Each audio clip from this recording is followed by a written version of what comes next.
సాంకేతికత పెరుగుతున్న కొద్దీ సైబర్ నేరాలు కూడా వేగంగా పెరుగుతున్నాయని, ప్రజలు అప్రమత్తంగా లేకపోతే క్షణాల్లోనే తమ కష్టార్జిత సంపాదనను కోల్పోయే ప్రమాదం ఉందని Tiruvuru police station sector 2 SI Raju హెచ్చరించారు. తిరువూరు పోలీస్ స్టేషన్ ఆవరణలో నిర్వహించిన సైబర్ నేరాల అవగాహన కార్యక్రమంలో ఆయన మాట్లాడారు. సైబర్ నేరగాళ్లు, బ్యాంక్ అధికారులు, ప్రభుత్వ ఉద్యోగులు లేదా ప్రముఖ సంస్థల ప్రతినిధులమంటూ ఫోన్ చేసి ఓటీపీ నంబర్లు, బ్యాంకు ఖాతా వివరాలు, ఏటీఎం కార్డు వివరాలు అడుగుతారని తెలిపారు. ఎట్టి పరిస్థితుల్లోనూ ఇలాంటి వివరాలను కూడా ఎవరికీ చెప్పవద్దని సూచించారు. ఇప్పుడు చూడండి ఒకసారి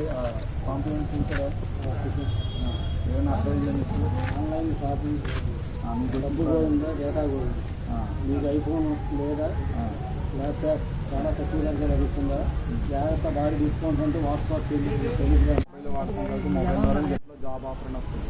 జాబ్ ఆఫర్ వస్తుంది, ఆటోమేటిక్ ఏం చేస్తాడు, జాబ్ లేనాడు ఆటోమేటిక్ దాంట్లో వెళ్తే డేటా వేస్తాడు.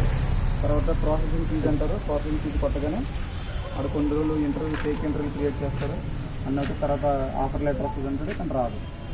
తర్వాత ఇటీవల ఎక్కువ కామన్గా జరిగేది ఏంటంటున్నారు, ముద్ర లోన్ అని ఒకటి వస్తుంది వాట్సాప్లో. ముద్ర లోన్ కనపడుతుంది, దాంట్లో ఒక 5 లక్షలని, తర్వాత 50 లక్షలని. ఇటీవలే మన ఇక్కడ ఏ కుంటూరులో 15 లక్షలు పోతున్నాడు వ్యక్తి.